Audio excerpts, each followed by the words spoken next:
Welcome to the deep dive. Today, we're going to be exploring the world of quantum computing. Oh, yeah. Using excerpts from Quantum Computing, a gentle introduction, and some additional notes. Very cool. So, are you ready to have your mind bent a little? Absolutely. I think one of the most interesting things about quantum computing is that it's not just about making computers faster. You know, it's really about changing how we think about information itself. Okay. So just imagine a computer that's working with qubits instead of bits. Okay. And these qubits can be 0, 1, or both at the same time. Okay, so that's where I need a little hand-holding because this both at the same time business, how does that even work? Yeah, so the textbook uses this analogy of polarized light. So think about a beam of light passing through filters. So if the filters are aligned, the light shines through. Right. But then if you rotate one of the filters 90 degrees, boom, darkness. It's blocked. So it's like a light switch on or off. I'm still not getting the both part. Right, so the both is where the quantum magic comes in. Okay. So, you know, a photon can be polarized horizontally or vertically, like your 0 and 1. Right. But it can also be in a superposition. Okay. Which is a blend of both states simultaneously. Okay. And that's a qubit. So it's not like it's flickering between 0 and 1. It's genuinely both. Exactly.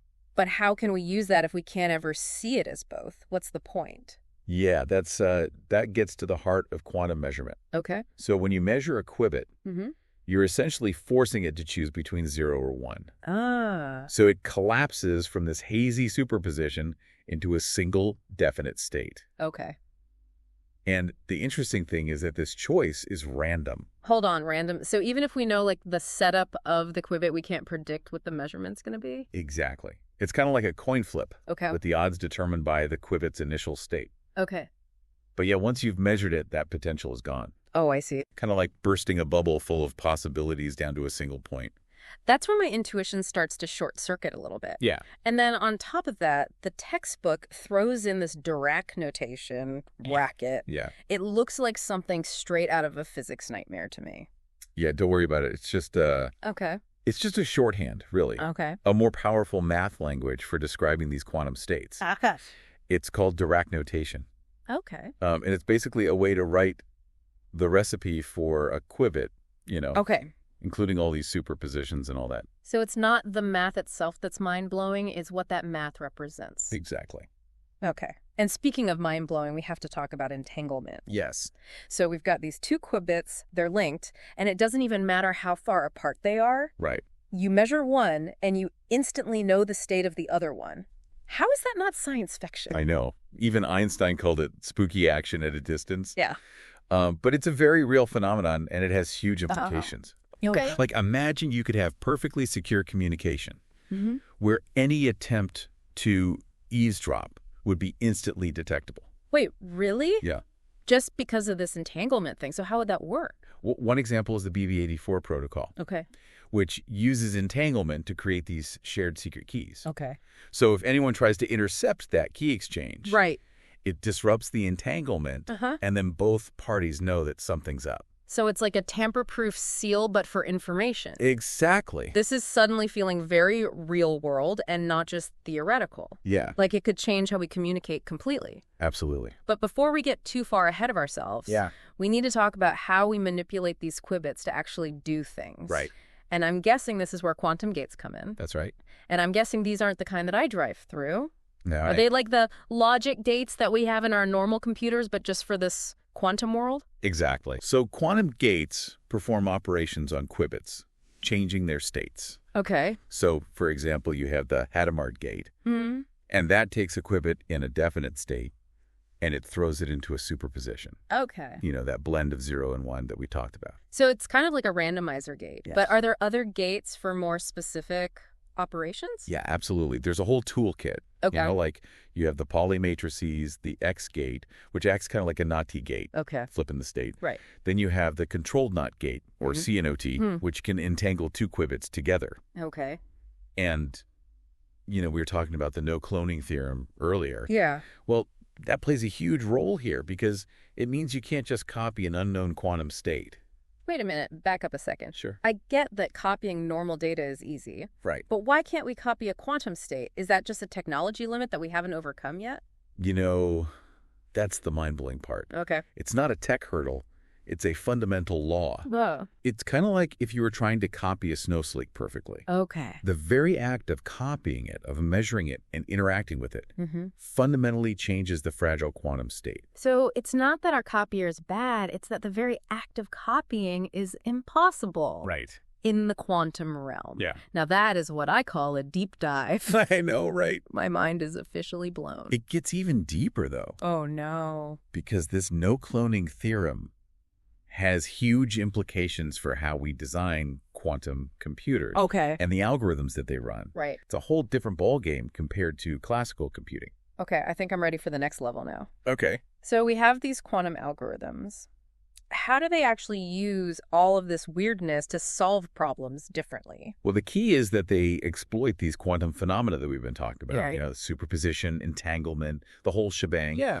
To do things that classical computers simply can't. Okay. It's kind of like imagine you were searching a maze, but you could take all the paths simultaneously instead of one at a time. That would be helpful. Right.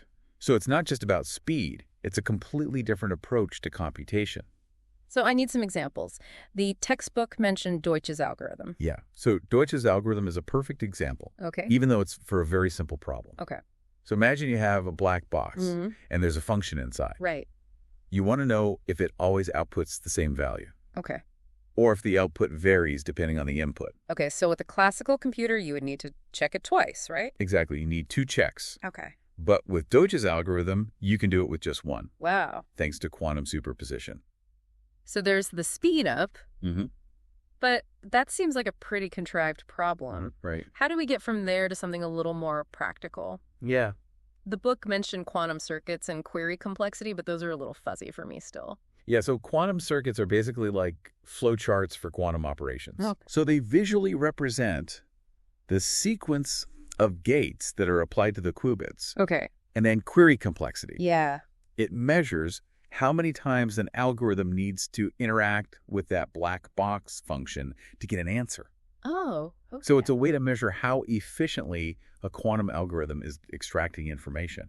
Gotcha. But how do we even start to build these complex algorithms? Yeah, it's a fascinating process. It must be. So basically, we combine these single qubit and 2 qubit gates, like building with Legos, Okay. to create these intricate sequences within the quantum circuits. So we're really building something here. Yeah, and the remarkable thing is that any classical computation can be represented in this quantum framework. So it's not like we're throwing out everything we know. Exactly. It's like we're building on it, Right. but in this strange new world. Yeah, exactly. And that leads to all sorts of mind-blowing possibilities. Okay. Like, you know, quantum algorithms that can outperform classical ones for certain problems, which is where the concept of quantum advantage comes in. Okay. But we'll dive deeper into that in the next part of our deep I dive. can't wait. This is already making my head spin, but in a good way. That's good to hear. All right, let's take a short break and then jump right back into this world of quantum algorithms. That's so good. All right, my brain is primed and ready. Let's unravel these quantum algorithms a bit more. We touched on Deutsch's algorithm, Right. but the textbook hinted at some even more powerful ones. Oh, yeah. Deutsch's algorithm was just a taste. Okay. Now, imagine an algorithm that could crack the codes Okay. used to secure, like, online transactions. Mm-hmm. That's the potential of Shor's algorithm. Wait, seriously, how does it do that? Breaking encryption isn't exactly a simple problem, last I checked. Yeah, so Shor's algorithm targets a very specific problem, Okay. factoring large numbers. Okay. And our recurrent encryption relies on the fact that classical computers really struggle with this. Mm-hmm. It would take them years, even centuries, to factor the massive numbers used in cryptography. So Shor's algorithm can do it much faster. How much faster are we talking? Exponentially faster. Wow. It really exploits the quirks of quantum mechanics Okay. to tackle the factoring problem in a way that no classical algorithm can. Okay, now that's what I call a game changer. But isn't it a little scary that a quantum computer could potentially break all of the encryption Right. that protects so much of our digital world? Yeah, it's a double-edged sword for sure. Yeah.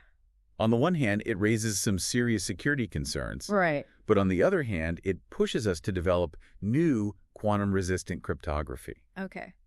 So it's a challenge, but also an opportunity. Right. So Shor's algorithm is great for very specific problems like factoring. Right. But what about something a little more general purpose? Yeah, well, that's where Grover's algorithm comes in.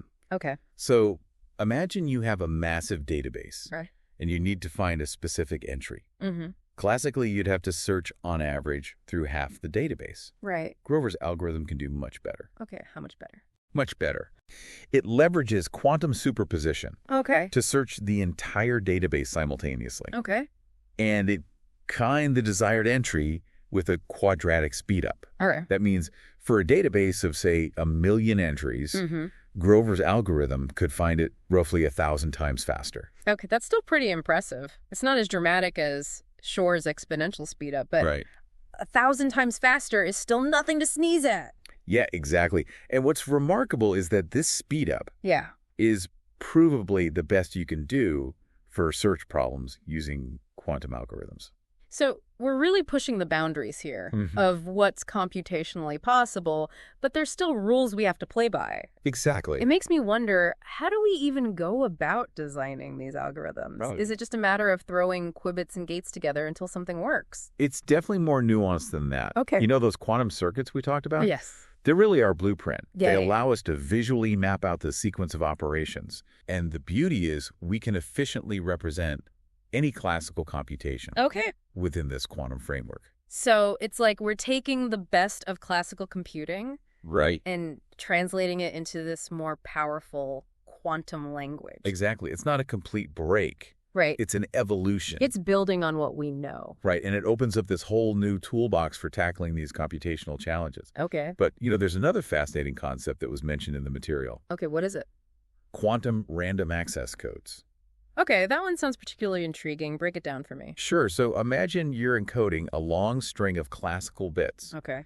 into a much smaller number of qubits. Okay. With quantum random access codes, Yeah. you can then retrieve any individual bit from that encoded state Okay. with a high probability. So it's like we're compressing information into a quantum form. Exactly. But we can still pick and choose which parts we want to access. Precisely.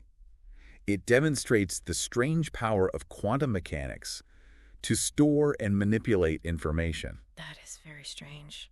But of course, there are limitations. Right. Actually, You can't just decode the entire string perfectly. Yeah, okay. The no cloning theorem puts restrictions Right. on how much classical information we can actually extract from these quantum states.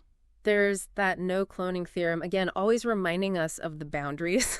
Yeah, exactly. It seems like quantum computing is this constant dance between pushing the limits and then respecting these fundamental constraints. It really is. And that's what makes it so intellectually captivating. Yeah. It's this constant exploration of what's possible and what's fundamentally forbidden. In the quantum world. Exactly. Speaking of exploration, Yeah. the textbook also mentions some pretty serious practical challenges in actually building these quantum computers. Right. And I think it's time that we talk about those. Because it's one thing to have these brilliant algorithms, but it's quite another to actually have the hardware to run them. Okay. So we've talked about the theory, the potential, but now let's get down to brass tacks. Building these quantum computers, that's got to be where the real rubber meets the road, right? Yeah, you hit the nail on the head. The theory is tantalizing, Okay. but translating it into working hardware, whole other ball game. Okay. And one of the biggest hurdles, that was mentioned in the material is decoherence. Decoherence sounds like a villain from a sci-fi movie. Right. What exactly is it? So basically, it's the environment messing with our precious qubits. Okay. Heat, vibrations, stray electromagnetic fields, you name it. All these things can disrupt the delicate quantum states Right. and introduce errors into our calculations. So it's like trying to do surgery in a hurricane. Pretty much. No wonder it's so tough to build these things. Yeah, and the bigger the system, Right. the more qubits we have, Hmm. the harder it becomes to shield them from this decohering influence. Oh, I see. It's a constant battle. So how are we even attempting to build these things? The material mention, different types of qubits, Right. trapped ions, photons, superconducting circuits. Is there a front runner? It's a fascinating race, actually. Yeah. Each technology has its own strengths and weaknesses. Okay. When it comes to battling decoherence, like Yeah. trapped ions. They're well isolated, Okay. but they're slow to interact. Right. Photons are great for transmitting information, but very susceptible to noise. Mm-hmm. And superconducting circuits, they offer a good balance, Okay. but they need extremely low temperatures. So it's a trade-off Yeah. between control and speed and stability. Sounds like a quantum engineer's nightmare. Oh, it definitely keeps us on our toes. Okay. But there are some brilliant minds out there tackling these challenges head on. Okay. And quantum error correction is a crucial weapon in our arsenal. Error correction. Is that like the spell checkers that fix our typos? It's similar in concept, but far more complex. Okay. What we do is we encode our logical qubits, the ones we use for computation, across multiple physical qubits. Okay. It's like creating redundant backups. So even if some of the qubits get corrupted, we can still recover the information. So we're building in some robustness. Exactly. Okay, that makes sense. But even with these error correction techniques, can we ever get to a point where these quantum computers are truly reliable? That's the million-dollar question. Yeah. The goal is to reach fault-tolerant quantum computing. Okay. And, it's not just about error correction at the qubit level. Yeah. It's about designing the entire architecture. Yeah. The connections, the control systems.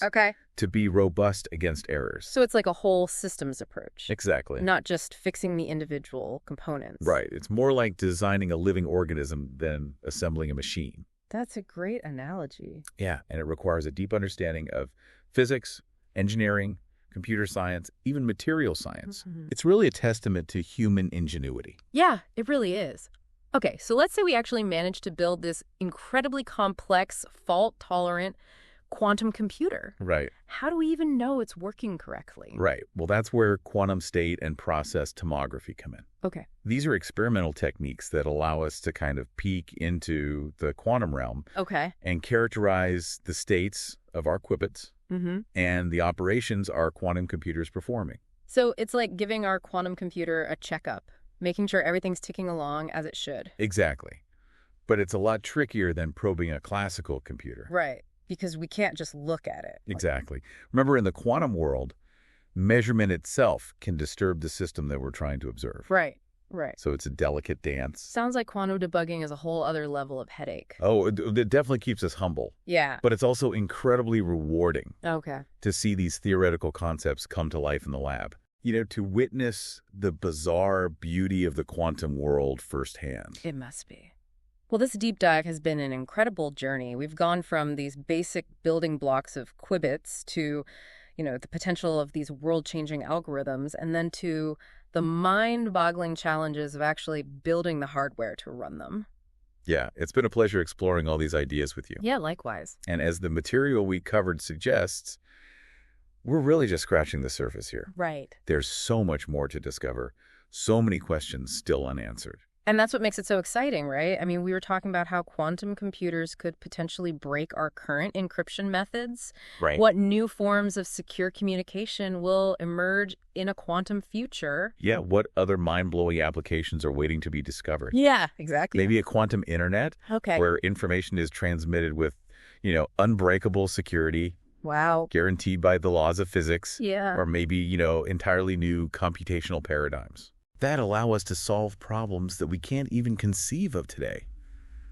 The possibilities really are endless. It is both thrilling and a little daunting to think about what this quantum future might hold. It is, yeah. But one thing's for sure, it's going to be a wild ride.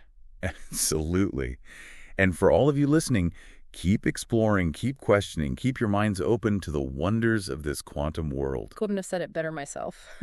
And on that note, we're going to wrap up this deep dive into quantum computing. Thanks for joining us. We'll see you next time on the Deep Dive, where we'll be plunging into another fascinating topic and uncovering all those hidden gems of knowledge waiting to be discovered